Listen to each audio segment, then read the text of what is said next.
Inilah nasib kekuatan militer dan pertahanan negara Timor Leste setelah 21 tahun merdeka dari Indonesia. Perjuangan Timor Leste untuk bisa bangkit setelah merdeka dari Indonesia tak semudah membalikkan telapak tangan. Setelah 21 tahun merdeka, kondisi ekonomi dan juga militer Timor Leste ternyata jauh dari harapan.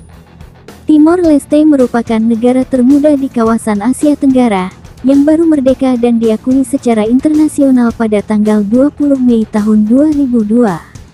Referendum Timor Leste yang diselenggarakan pada tanggal 30 Agustus tahun 1999 membawa bekas wilayah Indonesia kepada kemerdekaannya. Sebuah kemerdekaan yang telah lama dinanti dan diperjuangkan rakyat Timor Leste. Perlawanan rakyat Timor Leste terus dilakukan untuk melepaskan diri dari Indonesia setidaknya selama 24 tahun lamanya. Sejarah Timor Leste dipenuhi dengan pertempuran, tapi bagaimana dengan kekuatan militer Timor Leste sendiri setelah menjadi sebuah negara merdeka? Kekuatan militer Timor Leste terdiri dari FFDTL Forças de Defesa de Timor Leste yang tugasnya menjaga pertahanan negara. Konstitusi Timor Leste mengamanatkan bahwa FFDTL bertanggung jawab untuk melindungi negara dari serangan luar.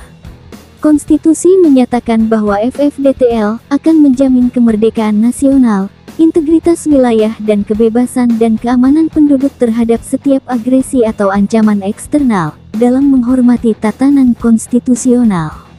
Konstitusi juga menyatakan bahwa FFDTL harus nonpartisan dan harus berutang ketaatan kepada organisasi yang kompeten atas kedaulatan sesuai dengan konstitusi dan undang-undang, dan tidak akan mencampuri urusan politik. Pemerintah Timor Leste telah memperluas peran FFDTL dari waktu ke waktu. Seperti apa yang telah ditetapkan sebagai misi baru, FFDTL telah diberikan tanggung jawab untuk manajemen krisis, mendukung penekanan kekacauan sipil, menanggapi krisis kemanusiaan dan memfasilitasi kerjasama antara bagian yang berbeda dari pemerintah. Lalu ada Polisia Nasional de Timor Leste (PNTL) yang lebih mengkhususkan dirinya di dalam negeri. Polisi Nasional Timor Leste atau PNTL dan pasukan keamanan sipil yang diberikan tanggung jawab untuk keamanan dalam negeri. Dalam praktiknya tanggung jawab FFDTL dan PNTL tidak jelas digambarkan, dan ini menyebabkan konflik antara dua organisasi tersebut. Keduanya mempunyai peranan yang tumpang tindih sehingga menyebabkan ketegangan antar FDTL dan PNTL. Hal itu diperparah oleh moral yang buruk dan ketidakdisiplinan dalam FFDTL. Dari data yang ada, Timor Leste memiliki penduduk yang telah memenuhi untuk kebutuhan militer sekitar 585.000 penduduk dari jenjang usia 16 sampai 49 tahun, dengan jumlah personel aktif untuk kebutuhan pertahanan sebanyak 1.332 personel militer. Hanya 5 tahun setelah merdeka dari Indonesia, memang ada lebih sedikit senjata di Timor Leste. Mereka umumnya menggunakan senjata tradisional atau buatan tangan. Secara lokal disebut rakitan. Memang rakitan mungkin tidak akurat atau dapat diandalkan, akan tetapi mereka tetap berbahaya baik bagi target yang dituju atau penggunanya. Angkatan Darat Timor Leste hanya dipersenjatai dengan senjata ringan diantaranya, 1.560 senapan M16, 75 peluncur granat M203, 75 senjata otomatis Van Minimi, 8 senapan sniper dan 50 pistol M1911. Mayoritas senjata tersebut disumbangkan oleh negara lain.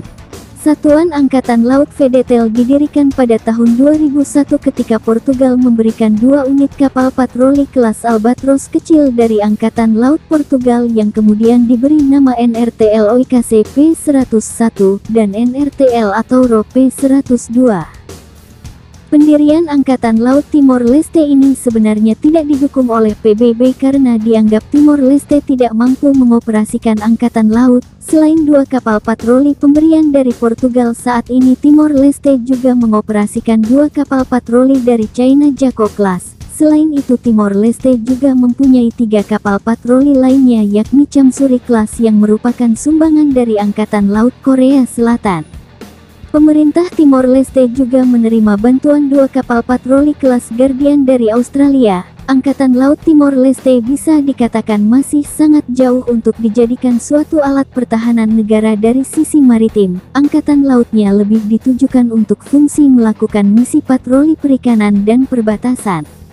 Dari data yang ada terungkap bahwa kekuatan Angkatan Laut Timor Leste terdiri dari 250 personel. Penerimaan personel Angkatan Laut diseleksi melalui anggota Angkatan Darat dan masyarakat sipil. Untuk kekuatan Angkatan Udara Timor Leste, Vedetel diketahui hanya mengoperasikan 1 unit pesawat Cessna 172 Skyhawk yang merupakan pesawat sipil bermesin tunggal dengan 4 tempat duduk buatan Amerika Serikat. Tidak diketahui apakah Timor Leste mempunyai pasukan untuk angkatan udara atau tidak. Dalam rilis peringkat kekuatan militer negara-negara di dunia, Timor Leste tidak masuk dalam data peringkat kekuatan militer negara-negara di dunia. Ini menjadi indikasi bahwa militer negara termuda Asia Tenggara ini sangat kecil hingga tak masuk hitungan.